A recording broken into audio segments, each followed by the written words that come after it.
the black squares and the white squares, you've got to separate them. Would you ever consider something like that, given that a thrash, Dave? No. I don't know whether to apologise for it or not. I don't think I will. How did I not see this? Yeah. The closest I came to kickstarting something was... Potato salad.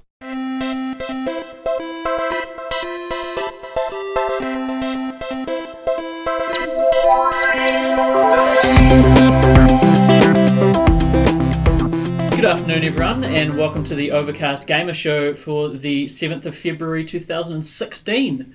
It's actually a really nice day outside today, and we're all in this bit of a gloomy room with some artificial light. So I think okay it's with it, though. yeah, no, it's made quite my nice peace sitting, with it. actually. I'm joined as always with, Regan Harper? Balthazar Valentine. and we've got some great stuff to discuss today. We've got some things we've been playing. I've been dabbling a little bit into The Witness, and Balthazar's got some Blade and Soul chat as well. We've got a few release dates to go over, actually. There's been a few announced recently, so we'll go over those. Got a bit of news and some discussion, and we might have a couple of glitches at the end that we've noticed as well. So we'll just jump straight into it. Balthazar, you want to chat about Blade and Soul, mate? Yeah, I mean, I touched on it a bit last pod. I just started up, had a go, and I thought, now I've actually played it for a good 60 hours, maybe. Yeah. That's what MMOs do, isn't it? They just drain your time. I can actually kind of give somewhat of an idea of what the actual game is like now that I've gotten through it. It's still good. Something I've really realised playing it is due to the action-oriented nature of it, the kind of combat heavy and everything like that. It's a PvP game. Right. There is the PvE, there's the story.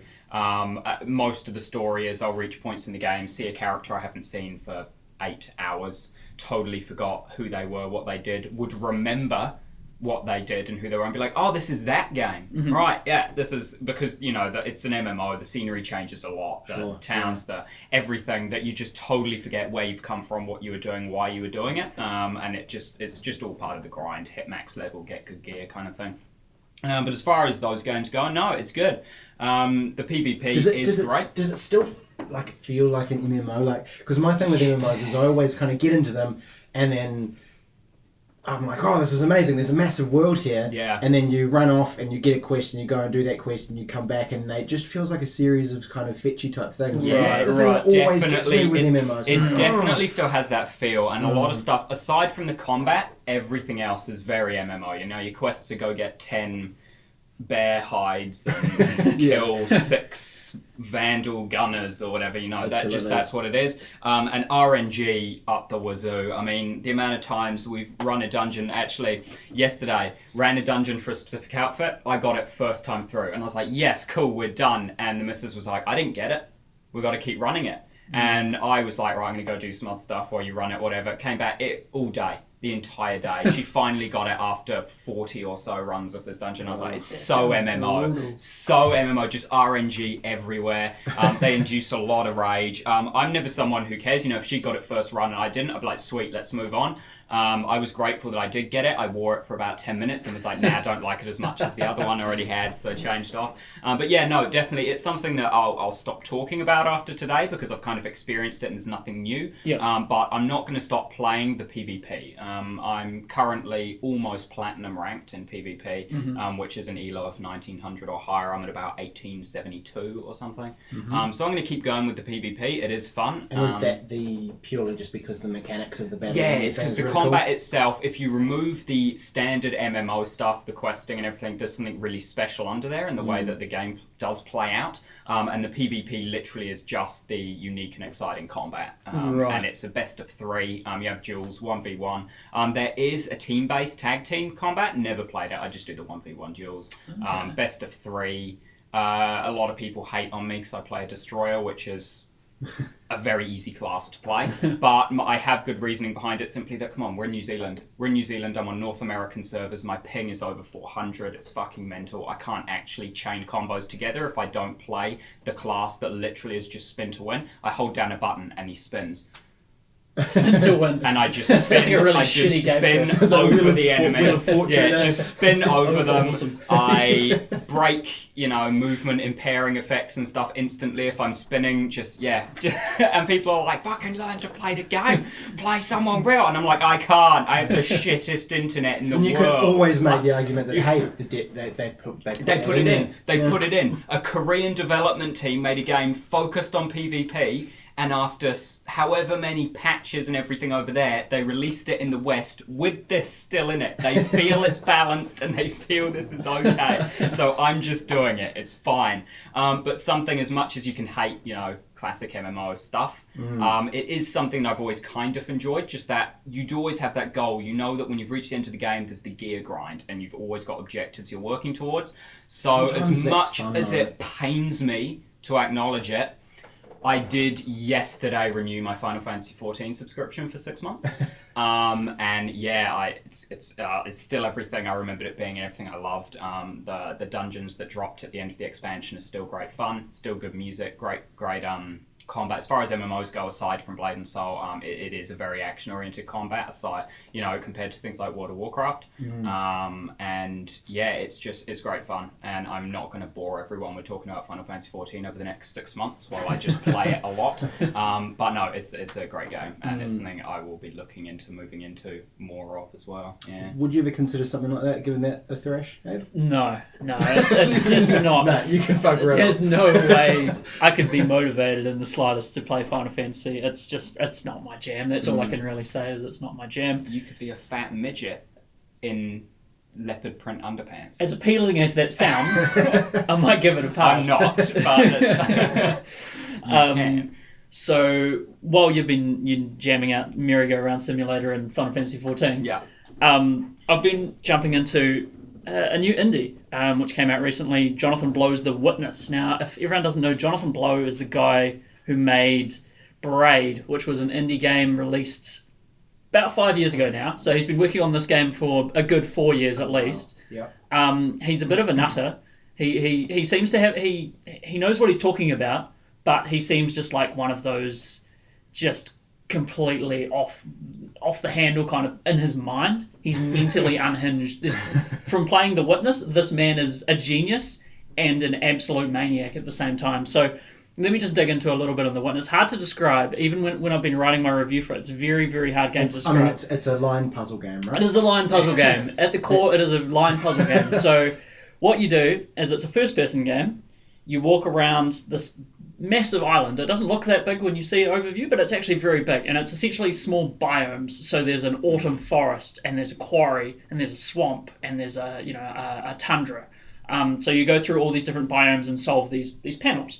And the really, really interesting thing about The Witness is that it teaches you rules, and you apply those rules in very unique ways as the game progresses. So, for example, it'll teach you a rule. You'll encounter a panel. There'll be some black squares and some white squares. And you go, And all you can do is draw a line.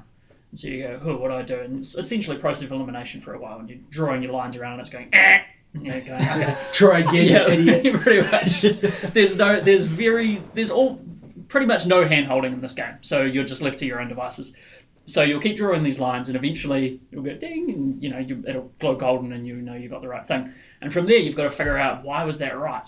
So do you have enough time on the screen, like post-finishing, will the puzzle stay there for a while so you can actually look at the solution you applied and figure it out? They stay there for about 5 seconds, the line. So yeah, it's you've got to be quick on it, and you've got to sort of know what you can't just randomly draw lines, because you've got to know what your you're phone doing. and take a photo of it or something? I have done that several times in this game. I have done that. Because it gets much more complicated later on. So, spoiler for the very, very, very first puzzle. The black squares and the white squares, you've got to separate them. And I know that sounds horribly racist, but that's what you have to do. They're just squares, they're not people. Yeah. Why couldn't they have just chosen like neutral hues of various colours rather than... Well, there's multiple colours throughout the game, so right. the black, it's not just black and white. That might just be a bit on the nose, but anyway, so you figure out you've got to separate these black and white squares, and then they'll start applying the black and the white squares, and there'll be 5 black squares and 5 white squares, and you've got to separate them, and then they won't be right beside each other. They'll be scattered around, and you've got to draw like a very detailed line around just highlighting all the black squares from the white squares, and it's very much about using negative space and sort of having an idea of that negative space and using that to your advantage.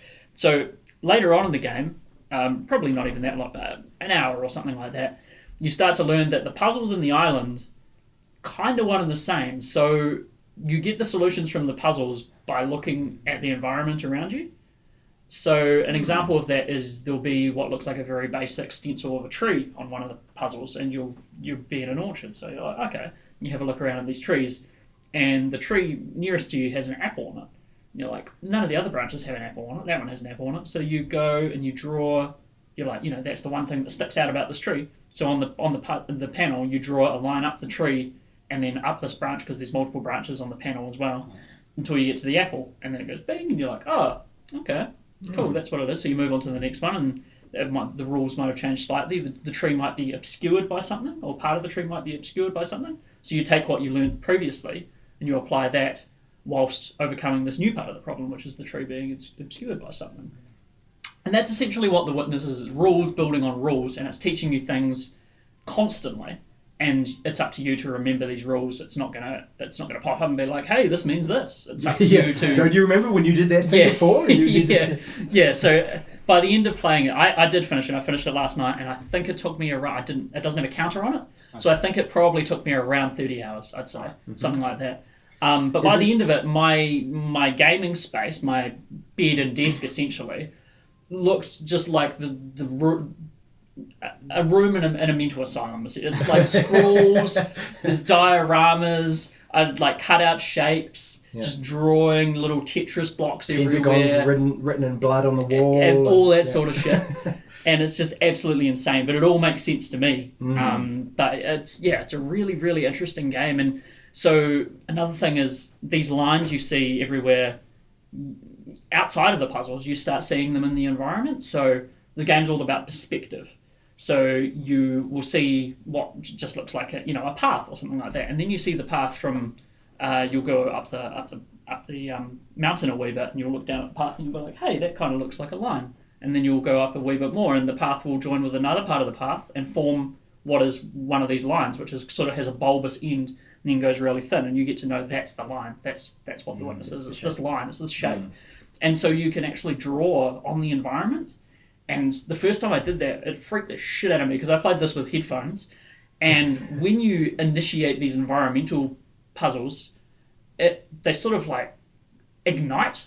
And it looks a little bit magical. There's sort of like some magical dust and stuff, but it goes, and I was playing this with headphones, so I was like, I wonder if, and I clicked on something, and it did that, and I was like, holy shit, and it just freaked the hell out of me. But it's really, really interesting. That's quite a mental leap to make, to be given these little panels, and then suddenly you say to yourself, that looks like a line. Yeah. I wonder if I can just reach out and these lines, those ones that I was talking about then, they're not part of like the panels. Like you don't have to do them. They just are peppered around the environment. And I don't know what they did. I got a whole bunch of them, and they all went and the magical pixie dust flew off into the air, and something happened. But they're not connected to the puzzles at all. They're just their own thing. Like, the island is made up of these lines. Essentially, the island is the lines. Wow. Yeah. It's all very wanky, don't get me wrong. It's Jonathon Blow, so it's going to be very wanky. I really enjoyed the game, but the ending is something left to be desired. It just makes no sense whatsoever to me. I didn't gain anything from that. It's just, I'm not going to say what it was, but it just had all along. It just ended, and I was like, well, there you go. that was the end of that. Yeah. But no, very enjoyable. If you're into puzzle games, highly recommend it. It will drive you to the point of madness because you'll be sitting at the same panel for half an hour trying to figure out what the fuck is wrong with you. Were there ever points where you were just like, I'm going to give up? Yes, there's multiple points where I just put it down and walked away. and then just came back, an hour or two later and picked it up again and solved the thing instantly. Yeah, always. First time when you come back and you're like, how did I not see this? Yeah. Did you get any of that kind of Guitar Hero syndrome where you go to bed at the end of the day, close your eyes, and it would just be lines inside still your eyes? happening. I was watching a TV series, like Getting I on the binge bus watched and it. you just see like the lines and matrix around you. I was binge watching a TV series yesterday, and all I could concentrate on while I was watching the series is these fucking panels in my head, and I was just drawing lines, and it wasn't even a puzzle. Like, it was just that general thought of drawing lines. I was like, oh my god, this game's really got into my skull. Yeah. But and it's a very, very beautiful game as well. Very unique art style, very basic. There's not much detail on things. It's sort of just forms and shapes and things like that. There's not little intricate details and things like that, but it's a really interesting art style I've never seen before. And highly recommend to any puzzle fans out there. Just be wary. You are, you're going to question your own sanity at multiple points throughout that game. Well, you're still pretty coherent there, Abe. So Yeah, I'm pretty confident yeah. that you haven't absolutely lost it. But it sounds like a real challenge. It is. It is a bit of a tricky one. But that's what I've been jamming. That's pretty much all I've been jamming, really. Yeah, I wish I had something new to report. But over the last couple of podcasts, I've mentioned The Witcher. Still just playing The Witcher. That's Still cool, doing man. it. If it's a good game, then we can't begrudge you that. That's the thing, right? And I don't know whether to apologise for it or not. I don't think I will. It's CD Projekt Red should be apologising for taking up all of everyone's time. Exactly. They should send out an apology note. Sorry, we game created case. the best game of 2015. Exactly. Here's another soundtrack. Yeah. I feel like I should be sort of, going at them for some compensation for all of the sort of relationships that they've ruined. I haven't spoken to my mother in weeks, and that's just all down to the fact that I'm not Regan, I'm Geralt at It's the been moment. banging witches, man. Yeah. Not witchers, witches. Yeah, but we've done The Witcher to death, and so we won't go into that too much. I've just downloaded the expansion, so just playing through some in-game stuff. And have set myself the goal, and my plan is to write a fair bit of content about this, of actually trying to 100% The Witcher.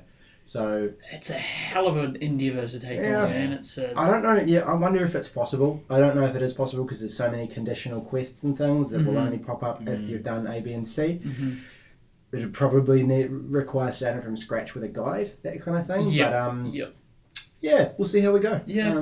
But that's kind of where I'm at, and still just plodding along with that. And that sounds awesome to me, man. One thing before we move into some news, I want to mention is last time we were discussing the Uncharted 4 delay.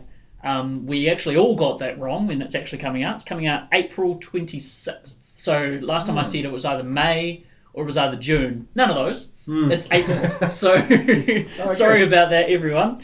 Naughty Dog is not if as you happen far to be behind. getting your news from our podcast. Yeah, Naughty Dog's not as far behind as I had thought, so that's really Which good. is cool. It was actually funny. I went into the game shop up the road just before I came here, and they've printed they print out those show boxes to say pre-order the game and it's Uncharted, right? And it has the date on the bottom. They've actually just taken a stick, like a post-it note, and just drawn the new release date and just stuck it over there. And I think they're like 2 or 3 sticky notes deep now on that. Oh man, which is great. It's awesome. But they must be so pissed when those things get delayed and stuff. It's just like our beautiful big statue thing where you have to just draw all over it and post-it notes on it. Exactly. But that's cool. That I actually think I'm pretty happy with April. I mean, I honestly want games to stop coming up in such rapid succession so I can finish some shit. So April sounds fine to me at the moment. Absolutely. So we'll move into some release dates actually, because there's quite a few games that have been announced as having, their release date has been put forth of late. So first one we'll dig into, in the same vein as The Witness, similarly, is Firewatch. Now, I think we're all pretty excited for Firewatch. Yeah. Are you keen on Firewatch? Yeah, I am. Definitely the footage that I saw way back when, kind of in the first announcement, E3, it definitely intrigued me. Yeah, so this is the game by Campo Santo, quite a small dev house, I think, in California, and they've been making this for, I think it's about 2.5 years now. It looks really, really interesting. It's you take the role of one guy set out in the wilderness and you're watching for fires, essentially. That's your job. And and it's sort of a mystery type thrillery vibe. They haven't given a whole lot away about No, and I think that's fantastic. It's as much as I hate movie trailers, I almost hate game trailers as much because they often do give it. And when it's a mystery, you want to keep everything. Yeah, absolutely. Kudos to what was it last year? So Untitled Dawn for managing to release trailers that concealed the true nature of the game the whole time. Very well done.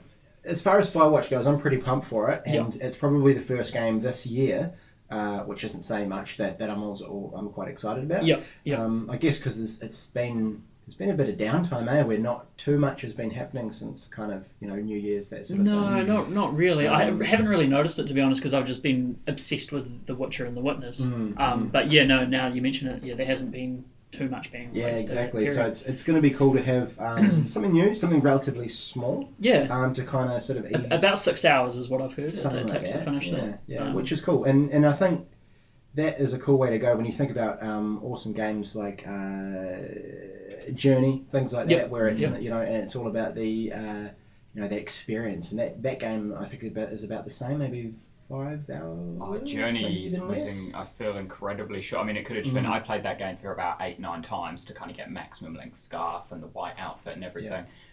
So it could have been that by the last time I got to it, I was so familiar it was short, but I seem to call that game only taking about 2.5. 3 hours to get through. But it's cool to sort of think of them as like kind of taking a step back and just going, hey, well, what's the vibe that we want to nail down here, and not worrying too much about the length of it, and just making sure they nail the basics, I guess. And it looks to me like Firewatch is going to be one of those kind of titles, which should be really cool. Yeah, and it's going to be about, or I assume it's going to be about $30 New Zealand, because it's about it's $19.99 American. There hasn't been a confirmation. I've checked the PlayStation Store website. There's no confirmation of that on the New Zealand PlayStation website. So, don't quote me on that, but I would assume it'd be about $30. I'm going to be so upset if it's more than $30, and it's going to be $31.99. You can come at me, guys. And also on that same date, actually, there's a lot of stuff coming out on that date. So we've also got indie called Unravel. Have you guys seen anything about this or heard anything about this? No. So I can't remember who the dev house behind this one is, but it's described as Little Big Planet mixed with Limbo. So it's a platformer. So I'm very excited about it. It's a platformer, and you're a little guy made of yarn, and you kind of just have to use your abilities to get through the levels and stuff. It's a really beautiful looking game. I have seen they showed it at E3 a little bit last year, and the guy who showed it was very nervous, so they're obviously a very small team and they haven't done very much before. But yeah, it looks really interesting. It's just a platformer, and you're just a guy made of yarn, and you have to use your yarn abilities to get through the levels, and there's environmental puzzles and things like that. A can will fall out of a bin, and you have to go and push it around and jump on it, and you attach your yarn to something and swing on it and whatnot. I feel like being an indie game, it's going to have something to make it different to how it initially appears to be, because that seems to be the common trend at the moment. And so I feel, based on the name and the fact that it's an indie title, it's probably actually going to be horribly depressing. And as you go through the levels and use your abilities, you're going to lose more and more of yourself because you're like yarn, and then at the end you're just going to be dead steps away from your final goal, and that's going to be that was actually the same thought that I had as well. Like, is it a toy that's been lost by a child, and so your job is to get that toy home, and then you see the child there, and then you're just a button. It remains to be seen. That sounds pretty good to me. So yeah, that's coming out the same date as Firewatch. I'll definitely be. Firewatch will have priority, but I'll probably pick up Unravel at some point as well. That's $30. That one is on the PlayStation Store. It's $30. You can pre-order it. Yep. And then on that same date, actually, there's Dying Light the following. So this is the expansion to Dying Light, which takes you out into the WOPs. It's sort of a farmland and stuff like that, and there's vehicles added in and things like that. So that's coming out on the same date, and the interesting thing about that is the devs have said that they're going to be using the 7th core of the PS4. 7th core. Yeah. The quantum core that appears when it needs to, and otherwise isn't really there. So when it is observed, it is completely different. Yeah. So that brings to light some interesting things. Dying Light, there's a lot of things going on screen at one time, a lot of zombies, a lot of decals and whatnot. Are the consoles underpowered already? Yes. You reckon? Yes, I'd say yes. As someone who descends further and further down that path of PC Master Race elitism, yes, they were underpowered on launch. Yeah, yeah. Interesting. Because I guess that's the thing, like how far ahead can you really future-proof a console when you've got a 10-year cycle? And I'm not too worried about it, because when you consider how far the previous generations have been pushed from the beginning of their life cycles to the end, in a way it kind of sounds to me like it might just mean devs will need to be a little bit more clever about how they use the resources and perhaps even hone their craft a little bit more. It's probably dumb of them to have to do that.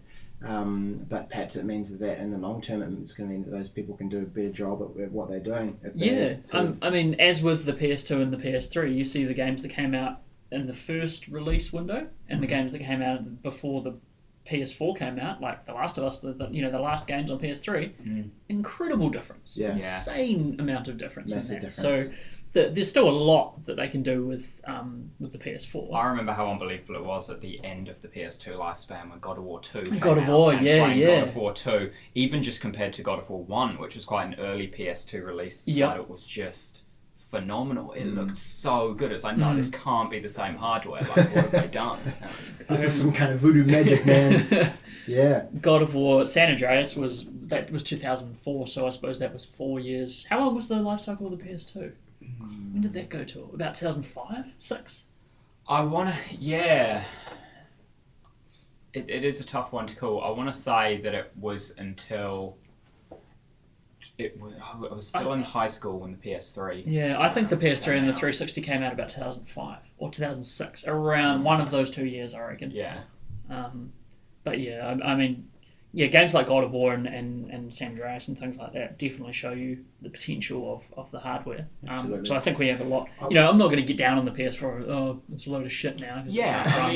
While I say I believe it's underpowered, I just mean in terms of the hardware that's now available, the PS4 is already quite far behind. But I don't think that in any way means it's not going to be capable of providing, nice gaming experiences both graphically and just, depth of content. And as you said, with the amount of stuff on screen in Dying Light and everything, the simple fact that they do have this backup core that they're able to unlock if needed to be able to render that stuff just means it's still got a lifespan. It's not the end of its lifespan. It just will probably become more apparent over the next few years moving forwards that you'll start seeing those cross-platform releases that do just look vastly superior on PC, whereas at the moment you get them come out and you're like, oh yeah, there's a bit of a edge on PC, but I feel like as the years go on it will just be like, oh, this is a vastly different game, this looks so much better on PC. I wonder to what extent the things like cloud computing and things may come into it with this current sort of phase. Well, that's interesting as well, because Microsoft has talked about that, right? That was one of their things with the Xbox One before they backpedaled on everything they said previously. Was they were going to, because it was going to be always online, they were going to be able to use the power of the cloud to essentially give it a whole bunch more CPU power. So if you're there not playing your Xbox, other people's Xbox can use that power. I don't quite get it. Yeah, I mean, I don't. I'll be first to admit I still don't get the internet. It's incomprehensible to me that something that doesn't actually have a physical presence is able to carry data which also isn't a physical presence without any sort of physical connection. I don't get it. We're getting too existential now. So using hardware from a system via the internet to assist another system, I don't get it. I don't. It's bullshit. It's not possible. We'll agree that it's black magic, and I think it is. Probably... I think it How is. about I put that on the back burner for as far as some research? So that'll be in the next philosophy and technology podcast that comes out that we do. So we'll move on from that. A couple of release dates I want to rattle through as well. Dark Souls 3, that's coming out March 24th, so that's not too far away. And Balthazar, I think you have something to announce. Yeah. I mean, Dark Souls 3 ties nicely into it because it's a game I'd otherwise be picking up day one. Love the Souls games. Started with Demon's Souls on the PS3. Love them, but I won't be able to pick up Dark Souls 3 if I stick to my resolution because, I do have a resolution to announce.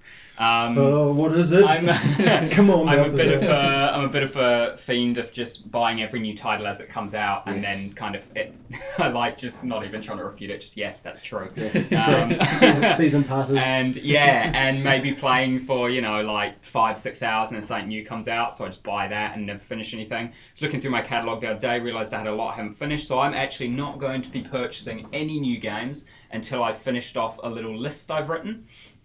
So this list doesn't include every game I haven't finished, just every game that I intended to purchase and play right through, but then never got right through it. So I'll rattle off some quick titles, mostly PS4. We've got Bloodborne, just the DLC's come out and I never finished that, so I want to get into that. BlazBlue, Chrono Phantasm Extend. Same title. It's just words. It's just all the words. Dark Souls 2, the PS4 remakes. I never played the DLCs on PS3, so I'm going to go through those. The Dishonored PS4 remake, again, DLCs I didn't have. Fallout 4, I got up to the Glowing Wastes or whatever it's called, and then just that's it. So pretty much nothing in the story still, just stop. Phantom Pain, played it to completion, got really frustrated that Character X was no longer available post finishing the game, and they were my most powerful companion who helped me do all the side quests. So I was like, alright, I've got to start again and not lose them so I can actually do the side quests. Saints Row 4, again, played it on PS3 without DLCs. PS4 remake is sitting on my shelf. Evil Within, shit of a game, but I should give it a chance because for whatever reason it ranked quite highly in the year it came out. I think it was 2014. People thought it was really good. It was the Resident Evil creator, right? And published by Bethesda. And it was so shit. Unbelievable garbage. And everyone was like, this game is great. People who, are shitting on it just aren't giving it a chance. They're obviously not used to old school like Resident Evils and stuff, those clunkier control schemes. No, I'm familiar with those, played them all. Evil Within is just a garbage game, but I'll finish it. I will suffer for the viewers. Begrudgingly. I'll finish it and I'll do some videos. The Last of Us. Abe will be pained to hear me say not finish The Last of Us. Finish that game. Finished it multiple times on PS3, but again, DLC, never played it, so I grabbed the PS4 remake that has the DLC. Never finished the PS4 remake. I got halfway through and then If you could see Abe's face right now, he is scandalised. One for both Abe and Regan to look at me and stain over, but The Witcher 3. Again, one that I played. Well, you haven't finished it either, actually. So I'm going to keep my mouth shut. I did play through the story, but barely touched any side stuff. Didn't touch the DLCs. Haven't given it what it deserves, so I will go back to that. And finally, Transformers Devastation. It's on the list because it's so incredibly short, and I still haven't finished it. I've put in maybe 3 hours of like the 4 or 5 hour game. Wow. It's a short game because Platinum Games, they work on the kind of refining that combat. Yep. And in actuality, while it could only be 4 hours, if you're like me and you play it on hardest straight away, it's probably like 10 hours because bosses just serve you over and over again. Then we move on quickly, rattling off some Vita titles: Danganronpa, Freedom Wars, the Final Fantasy X remake, which in itself is going to be some work, and Virtue's Last Reward. On 3DS, the original Xenoblade Chronicles, after talking about X so much, Bravely Default and Majora's Mask remake. And then on Wii U, we've got Are you ever planning to buy Chronicles X. a new game? Nah. Super Mario 3D World, because we have brought that up. It's a great game. So good. You've got to finish that. I finished the final Bowser world after you think you're done, and then you go into the clouds or whatever. And Trauma Center New Blood is an old Wii game that I picked up that's really fun because I loved the handhelds. But yeah, that's sort of 18, 20 titles. Dude. It's a lot of work. Yeah, I should add the amendment that there's 2 exceptions. Uncharted 4, I will pick up when it comes out, because it's too big of a game for me to be able to skip, because I love the other ones so much. And also, if it does come out this year, Kingdom Hearts 2, because... Kingdom Hearts 3. 3. Fuck. Yeah, Kingdom Hearts 3. I was thinking about 2 fondly, because, I love that franchise. But other than that, no, it's going to be playing this list. Well, we'll keep you in line. If we mention something of I'll pick that up, well, I'm going to be the first one to jump on it and say, no, you won't. Yeah, definitely. Yeah, you're fucking right. Put that game down. Though it should also be noted that doesn't necessarily mean I won't be talking about games that aren't on this list. I have you guys, the wife, like a lot of friends with PlayStations. If I jam anything with them, basically the list is I'm not allowed to buy anything for myself until I finish all of these games. Doesn't mean I won't be playing new things if someone else has them. So. Cool. I like it. That means that it's probably going to fall to you, Abe, to suss out some content for Dark Souls 3, which is... Jesus, that's not good. I've never been the first Souls game I played was Bloodborne. So that's, it's not even technically in the same thing. So... All right, well, I guess that's that. But the last couple of release dates I wanted to go over, something I wasn't really excited for, and now I'm really excited for, Doom. Doom looks awesome. Doom Guys, looks great. Doom looks fucking excellent. I think it's funny that they've managed to, through post-announcement, they've made it look better now, considering all the time and resources they put into their initial presentation, showing that initial gameplay footage that just looked so repetitive and crap. Yeah. And since then, when other people have had their hands on, pre-release versions and stuff like that, they've managed to make the game look better than the company itself could. It's weird, but I'm with you. I'm excited for it. Not that I can pick it up, but I think it looks good. I'm craving for some. I'm craving for some arena shooters, and I have been for a while. I jammed the original Unreal tournament a wee bit back, and I'm just really, really keen on Doom. So anyway, I think we'll probably move into some news from here. The first thing is EA bowing out of E3 this year, and to hold their own quote-unquote fan event. I don't know who considers himself an EA fan and actually reveals that out loud. But this was exactly my thought when I read this on the agenda for today. What are they going to do at this fan event? They don't have. In my opinion, they don't have the following to pull off. Blizzard managed it when they pulled out of those things and ran BlizzCon every 2 years or what have you. They could do it. Because Blizzard, while they may only have sort of 5 actual games currently to their name that are still going, we've got Diablo, Overwatch coming out, World of Warcraft. Yep. That's it. That's 3. Hearthstone, StarCraft 2. So there you go. Yeah, the 5 titles. Their fans are insane. Yeah. People are generally, if you play a Blizzard game, you play all the Blizzard games. The Blizzard launcher has all 5 of those games and actively shits on you if it notices that one of those games isn't installed on your phone. So they can do it with the fans. EA. That's the thing, right? Their games. I mean, are they just going to have a bunch of Madden fans and FIFA fans? I mean, 2/3 of their presentation at E3, when I watch it, I skip through all the sports stuff, and I skip through all the dancing bullshit.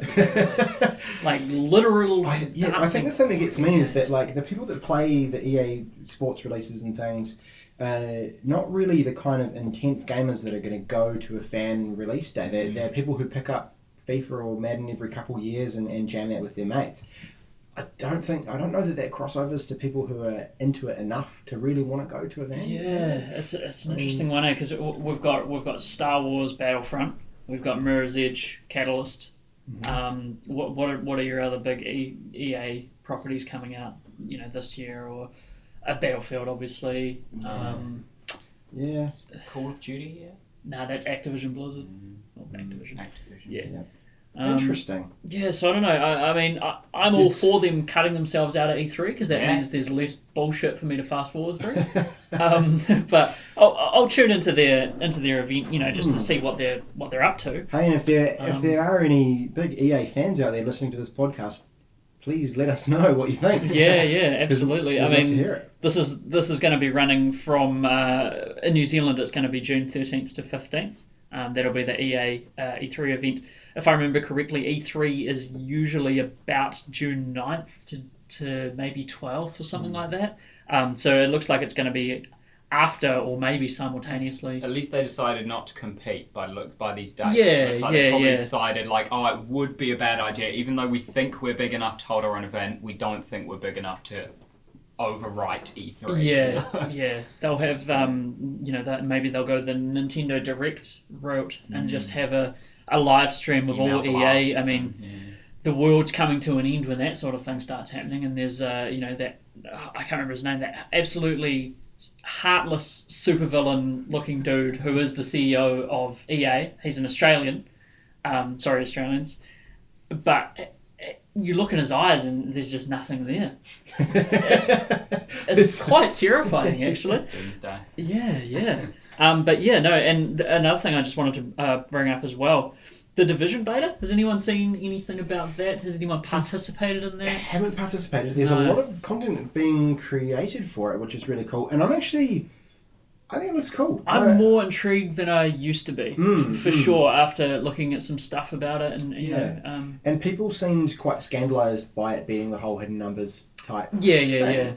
But it doesn't look to me to take anything away from it. It looks like a lot of fun with mates again, like your Destiny and what have you. But I mean, I'm not a very social gamer. I think if I jumped in and played a few hours with you guys, I'd probably have a lot of fun.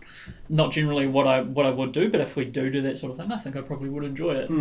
So I'll keep an eye on that. I think it was only for a weekend the beta was out or something like that. It was a closed beta. Yeah. But the feedback has been like not really good, but like relatively good. Everyone's like, oh yeah, it seems alright. Yeah. So we'll keep an eye on that as well. And another thing I just wanted to discuss. Anyone here a big Need for Speed fan? I thought it might be you, Regan. Yeah, well, not really. I wouldn't say I was pumped for the reboot game. And it was pretty, like, it wasn't really hyped hugely or anything like that. Completely underwhelming. I almost completely forgot about it. Exactly. Probably the Need for Speed game that I really enjoyed was the Underground one, Need for Speed Underground, which was really fun. It was like an open world map, and it sort of stepped away from the earlier Need for Speeds, which really were just, I guess, the maps were just... It was arcadey racing. Very arcadey, yeah, exactly. Underground 2 was the open world one, because Underground 1, I think, was still just the same... It was the same formula as the previous ones, but it was all... I think Underground 2 is when it went open world. Yeah, you could be right. And that was really cool, and the customizing side of the cars and all that kind of thing. You felt like Paul Walker from Fast and the Furious. Yeah, that's the one. Yeah, you got it. I know those movies. Yeah, and they were really cool, but... This one came out and so much apathy. Yeah, exactly, and it's the kind of thing where it's with AAA titles. It's kind of like there's really got to be something special about it for me to go out and buy it right away.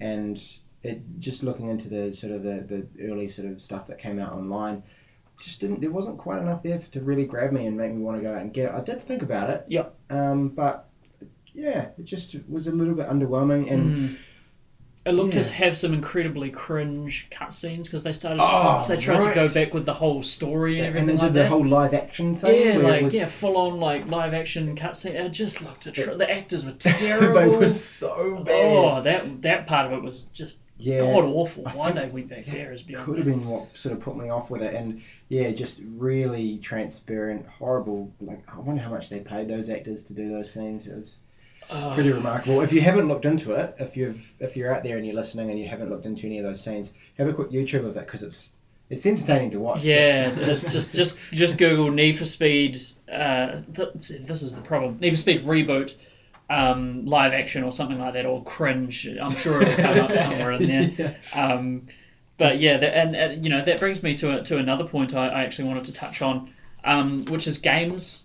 Reboots having the same name as their previous iterations makes things, it's the whole Xbox One thing again, where the original Xbox, no one knows what the fuck anyone's talking about anymore. The new Nintendo 3DS. The new Nintendo 3DS. Did you get a new 3DS or did you get a new 3DS? Yeah, it's almost the intonation in your voice that sort of makes the brand, isn't it? It's it's absolutely baffling to me that people just call it that. Just chuck something on it, but then at the same time there's first iterations of games coming out nowadays that all have subtitles for no reason whatsoever. We were talking about one the other day, Murdered Soul Suspect. No one knows what the fuck that is. That's the first game in the series. You don't have to give it a subtitle. Beyond Two Souls. Yeah. The next one's going to be Beyond 3 Souls. Yeah. You just it really frustrates me when they just seem to give things a subtitle. Especially with something like Need for Speed, and that franchise has been going for a long time. Yeah. Just think about it. Maybe give it, maybe even go the whole hog and give it a new franchise. I say that with their quotes. Comments, around my head. It just seems a little bit. It's. I guess they're sort of making that choice. Hey, do we want to try and sort of eke out what we have from the previous iterations of the games and that kind of thing, and just latch on to those people that perhaps are still playing Need for Speed. Yeah, There are people out there who are I'm still sure playing those there's a considerable amount of people still playing. But it is confusing. It's really confusing. I just wish they'd stop doing that. Stop putting unnecessary subtitles on the end of things, and start putting subtitles on the end of things that actually need them, like Need for Speed. Don't have to call it Need for Speed Reboot because that's a bit on the nose. Need for Speed Second Coming. There you go. There you go. There you go. Something like that. Something like that. But Any marketing people out there? Want to reboot your game? Just subtitle it Second Coming. Done.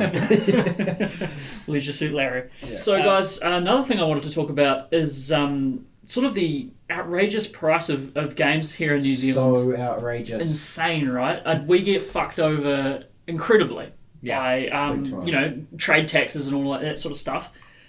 Just getting the games here seems to be, a bugbear or something for... Absolutely, yeah. And especially given, for all of the listeners out there, a part of Abe's sort of persona, I suppose, and a thing that makes him the man that we all love and know and love, is he's exceptionally frugal.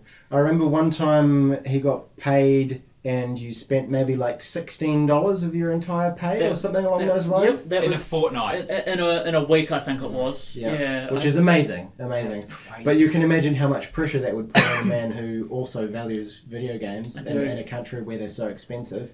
I guess the thing for me is like, why? Like, there's obviously there's tax and all that kind of thing. Mm-hmm. Perhaps it's because we're so isolated from the rest of the world. But surely, if you're importing with flying planes and things rather than ships, it's not. It seems like there's no reason for it. And I mean, in Australia, it's a little bit cheaper over there as well than us. But even with the equivalent dollars, it's still cheaper in Australia. Mm.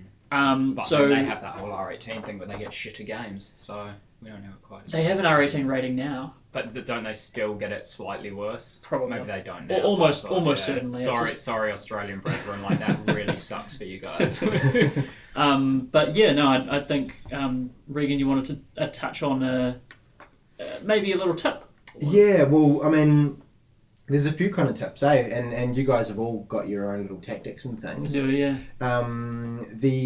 The one that Abe has played on a few times, I believe, maybe, possibly. Twice so far, neither allegedly. Confirm nor deny. Is obviously you're going to get better prices online because there's less overheads for an online store. Some would say, as I mentioned before, you would get better prices in Australia. So what you can do, and I will neither confirm nor deny that this has actually happened, is find the online store from either New Zealand or Australia for your favourite games retailer. Find the cheapest price you can on their website. It doesn't matter whether it's from Australia, New Zealand. It might be in Australian dollars, and then print that out and take it into your local store and get them to price match it as best they can, and see if that's kind of the ploy, right? It was similar, except I didn't use any physical media, so. So you're just admitting it. Yeah, what I may have done is went into a large chain of they sell a lot of general goods, one of being video games, and I went in there. This was on my quest for the Phantom Pain about 10 a.m. On a Tuesday morning or something like that, I think it was. And I was looking for the Phantom Pain, and it was unbelievably expensive everywhere. And I'm not talking normal unbelievably expensive New Zealand prices, about $90. I'm talking like 120 for some obnoxious reason. This game was about $119.99, and there's no way in hell I'm paying that for a standard edition version of the Phantom Pain. Or was a day one edition, which got you a skin or some bollocks. It didn't work for a long time. Yeah, so the skin didn't even work. So I went on a quest around several retailers trying to source the Phantom Pain for a price that I thought was reasonable in New Zealand, which I would say is about $70 to $85, let's say. Yeah. And I actually ended up going into a large retailer and just thinking to myself... Because they usually claim at this particular large retailer that you can get a bargain there. So They do. That's I've heard tell of that as well. Yeah. And I was looking online on another retailer's website, and I noticed that it was really cheap. It was about $68 on this website, and I was like, wow, that's awesome. And I was about to go into this particular retailer, and then I noticed it was .com.au. I was like, oh, well, that's a bit shit. And then I scrolled down and was having a look at the game, and the URL disappeared from the top of the screen, the top of my phone. So that's interesting. And then the cogs started to whirl in my head, and I went down to my, the closest place to me, and I went in there and saw how much they were selling it for, and it was like 119 or whatever. And I thought, these guys do price matching. So I went up to the counter, and I had my phone, and I scrolled down to where it said $68 on the page, and I showed the person at the games counter, and said, would you price match with this retailer? And they could see all the branding and stuff on the phone and on the interface, and they said, sure, we can do that. And so I ended up getting the Phantom Pain for $68 on release day. So that's a pro tip out there. Pro tip, as long as you're willing to sort of, just withhold a wee bit of information. Everyone gets a bargain. Yeah, absolutely, that's great. Have you got any tactics? I guess for me, the main thing there is firstly considering whether you need to have that game straight away. Because if you're willing to wait a little while, you can always get it online, and as long as you're happy with the shipping times and that kind of thing, it's always going to be a wee bit cheaper. Yeah. Have you got any pro tips there, Balthazar? Not really, to be honest. You kind of just buy everything. Yeah, I just assimilate it into my being. But no, I mean, I guess my pro tip is just nzgameshop.com or ozgameshop.com. Occasionally, again, as Abe said, even if you kind of work in the exchange rate, it'll still be slightly cheaper to get it from there. They ship from the UK, I believe. So yeah, they do. So there is a bit of a wait time on that. But like Regan said, if you can wait for it, typically you can get a game that is selling for some outrageous price, like $109 at a local retailer. You can probably get it there for about, $64? Yeah, I got this just with a week's delivery or something. Yeah, I got the Stick of Truth, South Park, the Stick of Truth on Xbox 360 a while back for about $70. So, and I guess the thing is, these numbers depends, I guess, on where you're listening to, to this podcast from. But if you're in Europe or in America or anything like that, and you think, $68, that's more than we pay here. If you work out the exchange rate there, that does come to $40 and probably about £35. So we are talking, if you're prepared to wait, you can get stuff cheap. You do just need to, I guess, not need it day one. If you do need it day one, give Abe's tip a try. Yeah, give it a whirl. Let me know if you have any feedback, or if it works or not, or if you get arrested. Yeah, it's not technically, I wouldn't say it's illegal, because that retailer can always say no. They can always go ahead. I'm not bullying them into it. Yeah, exactly. It's just their own, ineptitude. They should check things like that. They should check someone's not trying to fuck them over. Whereas I'm just a totally honest person, and I like to go with sort of trading and things. Even though you're not going to get anywhere near what your old games are worth if you took the time to sell them on perhaps an online marketplace. Yeah, probably New Zealand's biggest online marketplace. Yeah, I can't remember what that site's called, but anyway, I just like to do the trade-in thing. It's always. I'm big on that as well. I generally sell probably about 60 to 70% of my games. I don't keep very. You don't hang on to them. No, I've probably got about 8 PS4 games or something like that, and that's all Last of Us and. How do you live? Just if something really sticks out to me, I hold on to it. But otherwise, it's gone. It's absolutely. out. Yeah. Interesting. All right, let's move on. One more discussion topic that I really wanted to bring up with you guys. This is a wee bit outdated now, because it was all to do with E3 last year. But the idea of video games, sort of the devs turning to Kickstarter in order to fund their games. Now, the big example of this is Shenmue 3, which has pretty much been mostly funded by Kickstarter so far. I mean, they were only asking for, I think it was about $1 million, or only asking for $1 million or $2 million. Then they got that, and the creator was kind of like, what about 10 million? It's like, come on, but that's a bit greedy. But it was like, they're going to get the fans to chip in a certain amount, and then Sony was going to do the rest. They just wanted to see there was enough interest in the game. How do you guys feel about games turning to Kickstarter to get their funding? I never have and never will fund anything through Kickstarter. Fair enough. I'm already paying for your product when it comes out. Yep. So fucking develop it on your own money. Like, you get your money back through the post-production purchases, which I am going to do.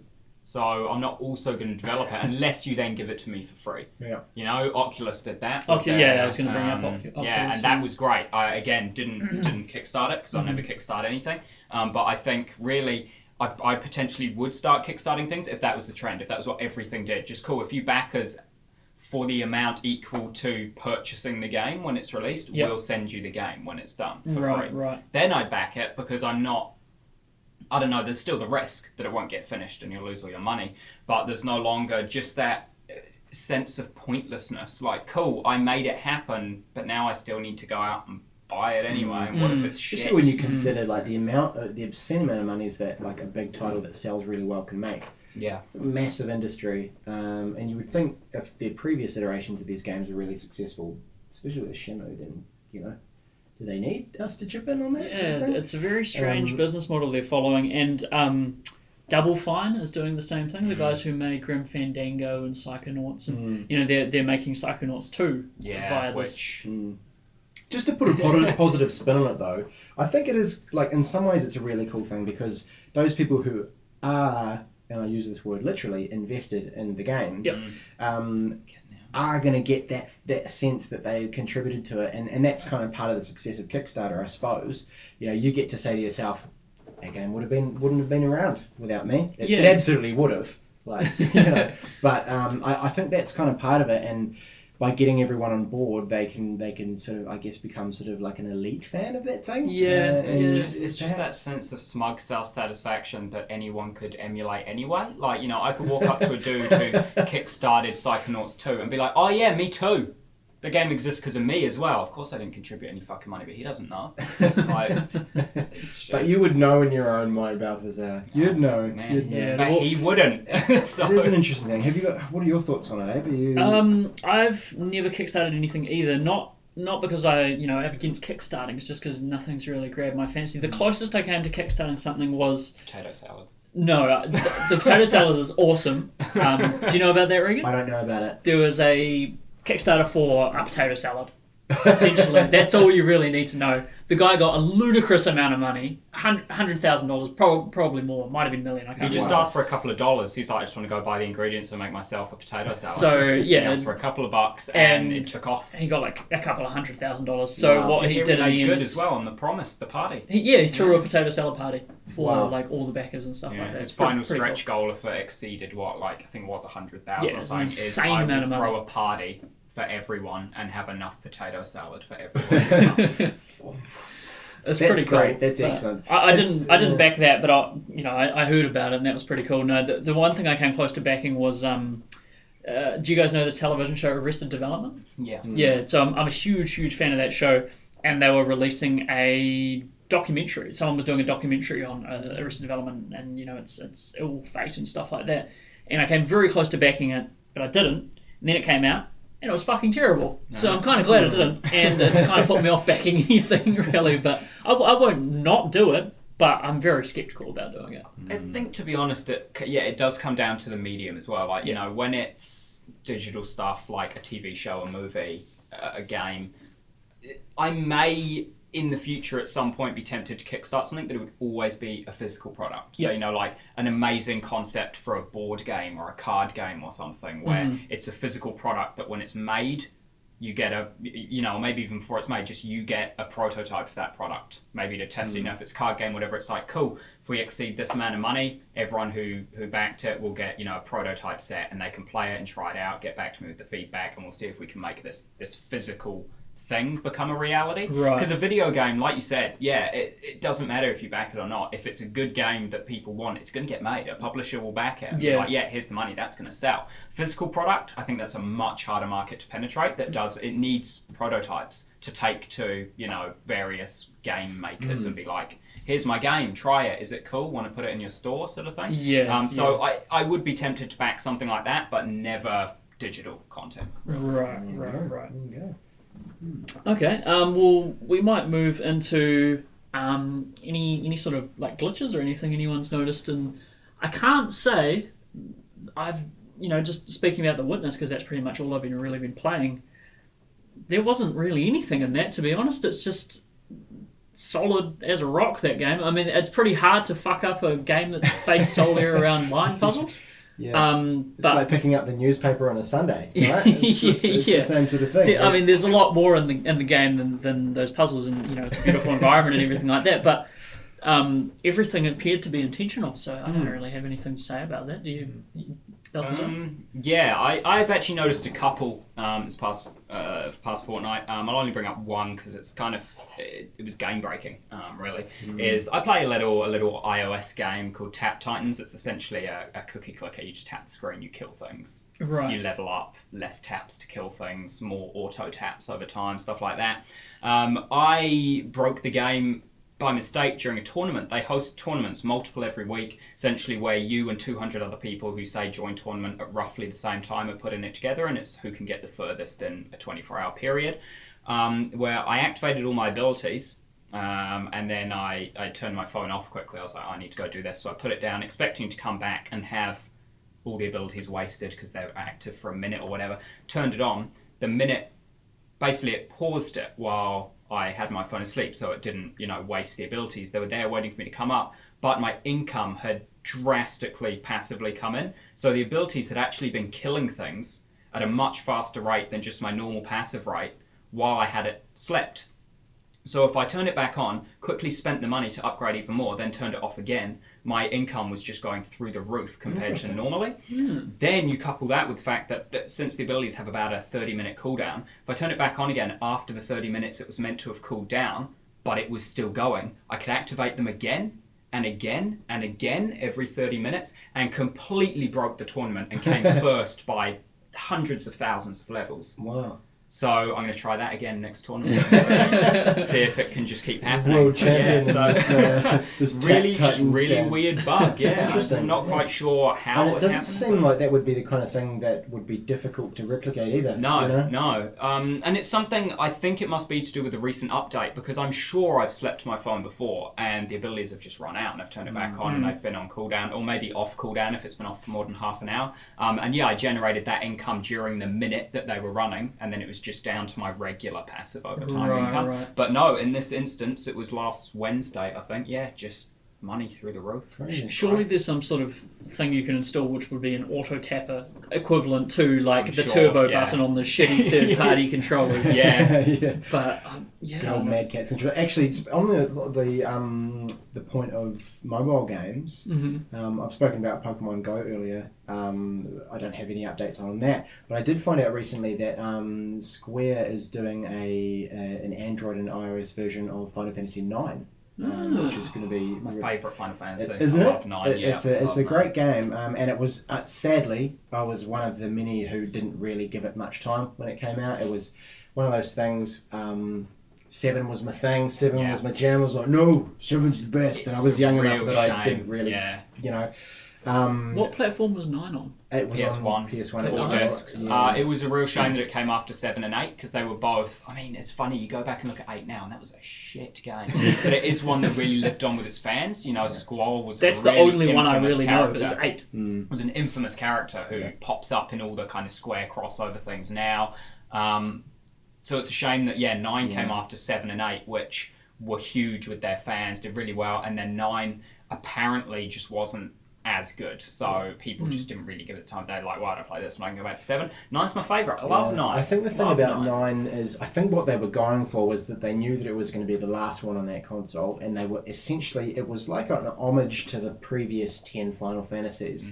So 7 and 8 had really defined kind of styles to them. They were futuristic, and they were set in those kind of worlds, and they played around with that a lot. And then 9 went right back to the same sorts of things that you would have seen in the early Super Nintendo games. Yeah, where it was you've got very fantasy rather than that kind of toads techno. and tiny little mages that are this tall and all that kind of thing. So I think the people kind of shied away from it because it went back to that sort of stuff, but it was a massive sort of like salutes to all of those previous games and Right. sort of summed them all up. Vivi was the iconic image of what a black mage is, pretty much, and so many people don't know where that image comes from. Obviously, the original black mage was the original black mage imagery, but the more modern ones very much resemble Vivi from Final Fantasy IX. And so many people who are Final Fantasy fans don't know the origins of Vivi just because they skipped 9 because it was the end of the PS1 era. They had 7 and 8, they didn't really like it, and a lot came from that game. But yeah, I'm really pumped about that, and it's going to come along with all the same kind of upgrades that came with the PS4 reboot of Final Fantasy VII. So things like you can speed it up,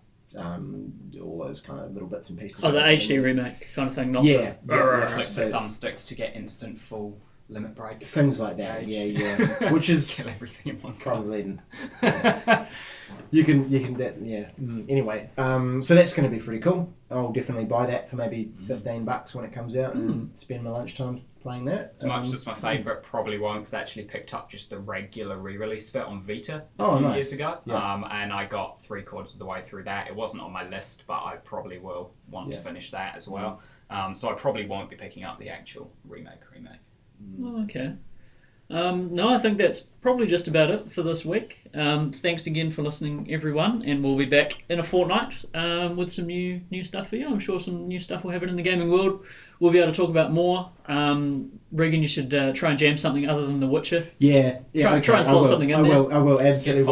Yeah, exactly. Yeah. I think we'll be able to have a good yarn about Firewatch. I think what we should do is sit down and actively discuss who's going to get Firewatch, who's going to play through Unravel. I'm happy to leave Firewatch to you because you sound really pumped about it. I am very pumped about it. There you go. I can see that in your eyes, Abe. So perhaps I'll pick up Unravel on February the 9th, and we'll play through that and see how we go. I'll have something else to report on other than just killing drowners. But it's still been good. Yeah. In the meantime, everyone, have yourself a great next 2 weeks, and we'll see you again in a fortnight. Catch you later. See ya. Yeah.